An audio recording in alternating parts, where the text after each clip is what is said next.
¿Qué tal, muchachos? ¿Cómo están? Excelente tarde.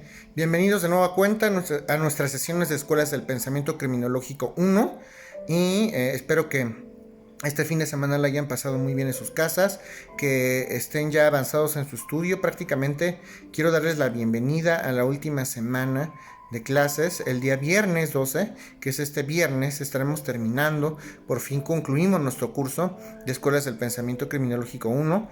Vamos perfectamente en tiempo, ya terminaremos esta misma semana los temas con toda oportunidad, con todo detenimiento, y pues perfectamente nos alcanzó para aterrizar de manera concreta todos y cada uno de los temas. Y de esta manera les voy a pedir también que pues que me hagan llegar sus dudas. No he tenido muchos comentarios al respecto. La información es digerible, sé que es una cuestión ahí de memoria. En algunos casos sí hay que asimilar algunos conceptos, pero después de este periodo, después del día viernes, les estaremos dando instrucciones para que ustedes sepan cómo va a ser el proceder, cómo es que vamos a proceder en las siguientes semanas, en lo subsecuente, y cómo es que nos vamos a preparar para nuestras evaluaciones, ¿ok? Y de esta manera, pues también les reitero que después de este periodo de clases, el 12, después del 12, seguramente les vamos a estar dando instrucciones para que también podamos armar un breve periodo de reforzamiento con ustedes, como lo han indicado las autoridades académicas, y vamos a hacerlo de manera personalizada. Seguramente voy a continuar con estas videollamadas que tenemos para ver cuál ha sido el avance con ustedes, cuál ha sido la manera o cómo ha sido la manera en que ustedes han asimilado todos estos conceptos en un momento dado. Si tienen alguna duda, si tienen alguna inquietud, si se les ha dificultado, si no han aprendido, si sí han aprendido, entonces vamos a hacerlo de esta manera. Y sin lugar a dudas vamos a empezar entonces con nuestro tema. Y me refiero a la victimología. Recuerden ustedes que estamos estudiando la victimología desde el punto de vista de la victimología, de la criminología, la victimología desde el punto de vista de las escuelas del pensamiento criminológico 1, y el día de hoy empezaremos a ver justamente la tercera y última etapa de la victimología. Recuerden que la victimología se ha dividido en tres fases. Ya estudiamos las dos primeras, vamos a estudiar las tres, la tercera, que es la tercera etapa de la victimología, y hay que mencionar primero pues qué tipo de estudios se manejan en esta tercera etapa de la criminología. Vamos a hablar de algunos delitos ya concretos. Destacan estudios en la tercera etapa de esta victimología de víctimas que son producto de algunos delitos en particular. Tratamos unos delitos muy concretos, víctimas de estudios de violencia en materia familiar, estudios de abuso sexual. Ya estamos hablando de temas muy concretos: abuso sexual de menores, mujeres golpeadas propiamente. Hablamos de incesto, temas de incesto, violencia social, víctimas de delincuencia organizada, abuso de poder. Hablamos de delitos especiales o de delitos no comunes, como por ejemplo pudiera ser un delito en materia ecológica. Todo esto lo vemos en la tercera etapa, y vamos a referirnos entonces a un tema en particular. Me voy a referir al maltrato infantil, que es una de las causas o uno de los ejes que giran en torno a esta tercera etapa de la victimología. ¿Y que estudiamos propiamente en el maltrato infantil? Bueno, ustedes ya lo saben, desafortunadamente fenómenos tales como pues niños golpeados, niños maltratados, todos esos niños que viven con sus familias, que generalmente son desatendidos por sus padres.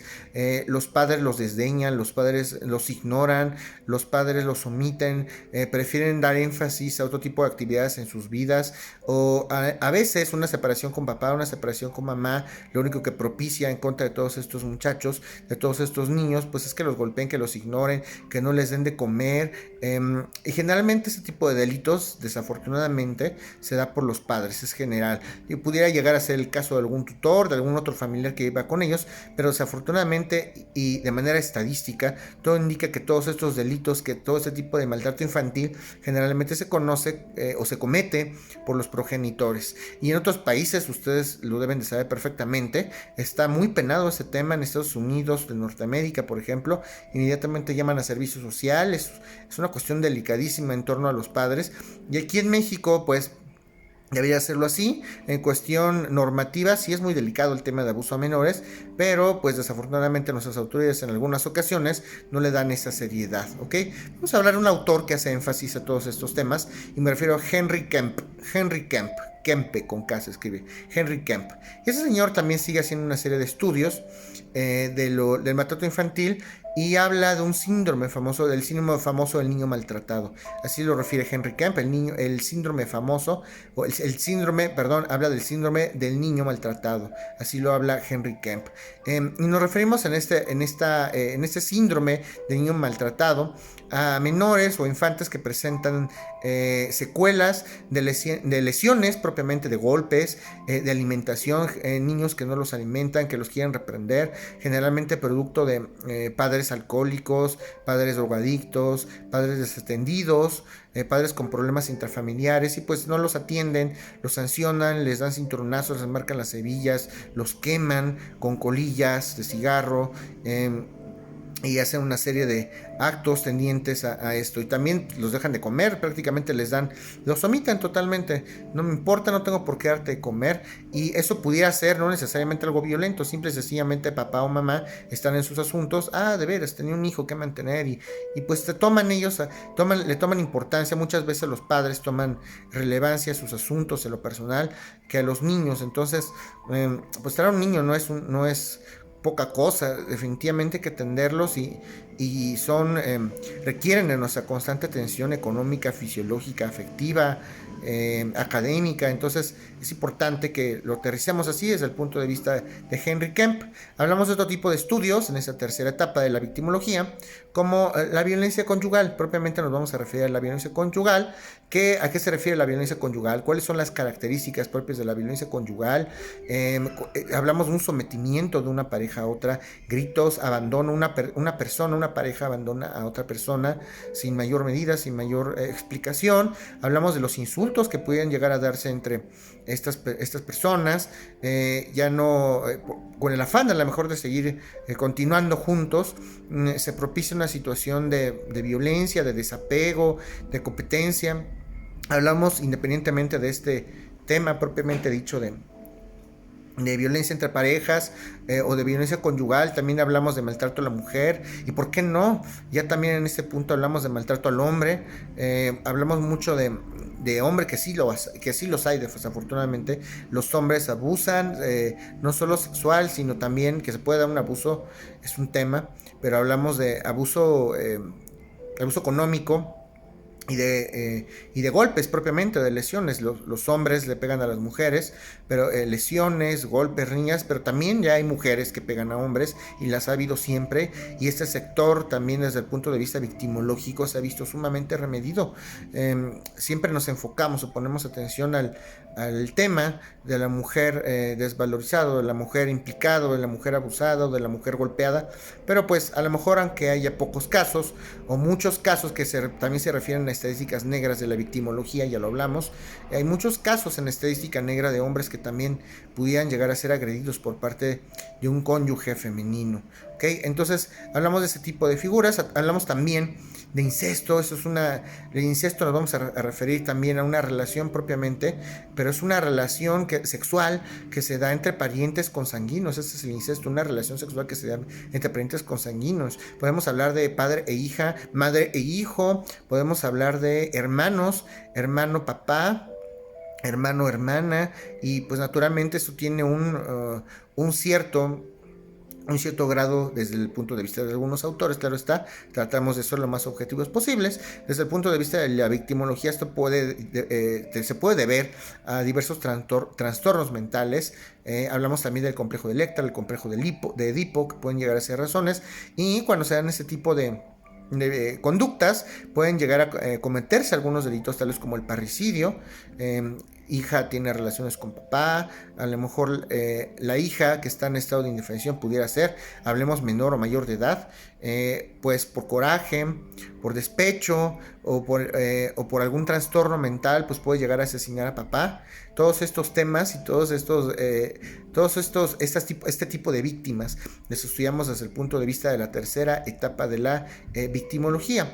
Y vamos a referir a otro autor, y me refiero a Franco Ferracu Yaretto. Y este señor habla también de delitos propiamente como el crimen organizado, en una tercera etapa de la victimología. Este señor, Ferracu Yaretto, nos va a hablar del crimen organizado, nos va a hablar de los delitos de cuello blanco, como fraude, como delitos patrimoniales, se instituyen en esta tercera etapa. Hablamos de delitos tales como venta de niños, explotación sexual, tráfico de órganos, venta de armas, etcétera. Hablamos también de delitos propios como la delincuencia económica, las víctimas. ¿Quiénes son esas víctimas de la delincuencia económica? Y ahí vamos a hablar de Sutherland. Sutherland, que propiamente es un autor que estudia a las víctimas de los delitos económicos en los años ocurridos entre 1937 y 1949. Propiamente vamos a referir esa asociación diferencial, referirnos con asociación diferencial a esa relación que existe entre víctima y criminal desde el punto de vista de la tercera etapa y desde el punto de vista de los delitos económicos. Hablamos de temas tales como estructura de mafias, estructura de narcóticos, hablamos de venta de niños, venta de bebés, tráfico de armas también, todo aquello que podamos obtener un lucro o toda actividad por virtud de la cual se puede obtener un lucro como consecuencia directa de la comisión de estas conductas, todo lo que se refiere a las ventas ilícitas en ese sentido de los crímenes desde el punto de vista económico, ¿ok? Y vamos a hablar de autor que ya conocemos, y me refiero a Manuel López Rey y Arroyo, que también nos va a referir y va a hablar, va a hacer unos estudios referentes al número de delitos económicos, estadísticas del número de delitos económicos que se han cometido. ¿Cuántos delitos económicos se han cometido? ¿Cuáles son? ¿Cuántos se han cometido? Vamos a hacer una serie de estadísticas. A esto se aboca Manuel López Rey y Arroyo. Hay otra parte también desde el punto de vista de la victimología, y me refiero a estudios de victimología en Latinoamérica. Ya vamos a estudiar ahora sí la parte latinoamericana. Es interesante qué aportaciones hemos tenido en la rama novedosa de la victimología, que como comentamos ya se origina como consecuencia directa de la Segunda Guerra Mundial, y se desarrollan varias ideas en torno a estos autores propiamente y estas aportaciones desde el punto de vista victimológico en Latinoamérica. Como consecuencia de estas cumbres se habla, se platican la estructuración, a lo mejor de la creación, y vamos a hablar de creación y estructuración de centros y programas asistenciales, cómo es que se crean, se desarrollan todos estos centros para atención a la víctima. Hablamos de equipos de atención, investigaciones a favor de la víctima, obviamente. Hablamos de los recursos que pueden llegar a tenerse en un momento dado, elaboración también de cursos, modificación de leyes, qué educación tenemos que tener, todos nosotros debemos observar en relación a la víctima, cómo la debemos tratar, la aplicación propiamente de los derechos humanos en el campo de la victimología, y hablamos propiamente de manera consecuente de victimología y derechos humanos. Y otra vez vamos a referir al famosísimo Luis Rodríguez Manzanera, que ya, como hemos platicado muchísimas cosas, y muchísimos autores de los que más han tenido aportes en Latinoamérica. Siempre que llegamos a Latinoamérica referimos a Luis Rodríguez Manzanera, porque se lleva una serie de estudios. Hablamos de Elías Escaf Silva. Elías Escaf Silva es un chileno. En 1987 es una serie de estudios en materia de victimología, y coordinó el Centro Cabas, que propiamente se dedicaba a la atención victimológica. Algunas obras, hablamos de su obra famosa Victimología. Hablamos de una obra de él que se llama Victimología, el rol de la víctima en los delitos convencionales. Victimología, el rol de la víctima en los delitos convencionales y no convencionales. Victimología, el rol de la víctima en los delitos convencionales y no convencionales. Y nos vamos a referir en ese estudio por parte de Escaf Silva a las víctimas estructuradas o estudiadas desde el punto de vista individual, desde el punto de vista familiar y desde el punto de vista colectivo. Otros autores que destacan en ese sentido, hablamos del doctor Sergio García Ramírez, también ya lo hemos mencionado. Hablamos de derechos humanos y el derecho penal, su obra Los derechos humanos y el derecho penal, que también destaca. Hablamos por ahí de María de la Luz Lima. También María de la Luz Lima hace una serie de aportaciones, nos refiere propiamente al estudio, quiénes serán las víctimas de los delitos electrónicos. De la Luz Lima nos va a referir exactamente todos aquellos pormenores. No estamos propiamente desarrollados para abocarnos a este estudio de los delitos electrónicos, pero sí existen, y referimos, hace un estudio de quiénes serán las víctimas de este tipo de ilícitos penales, ¿ok? Otra vez retomando a Luis Rodríguez Manzanera, también propone una serie de reformas constitucionales. Es importantísimo. Rodríguez Manzanera propone una serie de reformas constitucionales en torno a la víctima. Tan es así que en las garantías individuales, las garantías penales que tenemos a nivel constitucional, ya está regulada, ya está prevista, ya está reconocida la figura de la víctima propiamente. Habla por ahí de algunas obras tales como Incesto paterno infantil, a eso se refieren sus obras de victimología Luis Rodríguez Manzanera. Hablamos de incesto paterno infantil, por ahí también hablamos de La familia a pesar de todo, otra de sus obras, La familia a pesar de todo, y hablamos de otra obra, Vulnerabilidades y malos tratos contra niños y niñas en las organizaciones familiares. La familia a pesar de todo, ese es otro libro, como repito, y incesto paterno filial y La familia a pesar de todo, y vulnerabilidad y malos tratos contra niños y niñas en las organizaciones familiares. Así lo refiere Luis Rodríguez Manzanera en sus obras. Tenemos otros autores que destacan, tales como Ángela Vázquez Forgiani.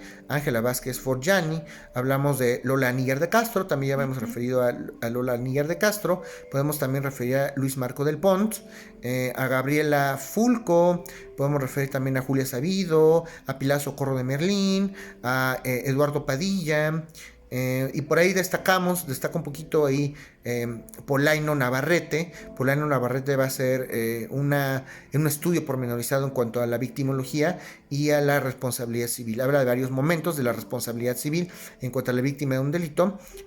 Polaino Navarrete refiere, a ver, hay que estudiar de qué manera se va a incorporar la responsabilidad civil, de qué manera se va a prevenir la responsabilidad civil, de qué manera se va a reconocer y se va a instaurar la responsabilidad civil, hablando propiamente de víctimas contra todos esos delitos. Y García Pablo de Molina, que también va a referir por ahí, va a destacar en cuanto a Hispanoamérica. Este señor es un victimólogo hispanoamericano. Y finalmente nos vamos a referir a Emilio García Mercader, que también es hispanoamericano, y prácticamente serán las aportaciones que tenemos desde el punto de vista victimológico en este curso de criminología, Escuelas del Pensamiento Criminológico 1. Con esto damos por concluida esta etapa de la victimología en nuestro curso. Ya solamente nos falta un tema, que es estudios antropológicos, prevención del delito. Prácticamente estamos ya en el último tema. A partir de la próxima sesión, que será el día miércoles, pues prácticamente vamos a estar aterrizando los últimos temas. Estas últimas 3 clases lo dedicaremos a ello. Y bueno, pues me retiro. Hasta hoy terminó en este punto. La sesión de hoy concluye. Y me retiro sin no repetirles antes lo de siempre, que por favor me busquen a través del chat, a través del correo electrónico, a través de Classroom, del mensaje de texto, de lo que ustedes gusten. No dejen las dudas al final y estoy formalmente a sus órdenes cuando ustedes lo necesiten. Saludos a todos, muchachos.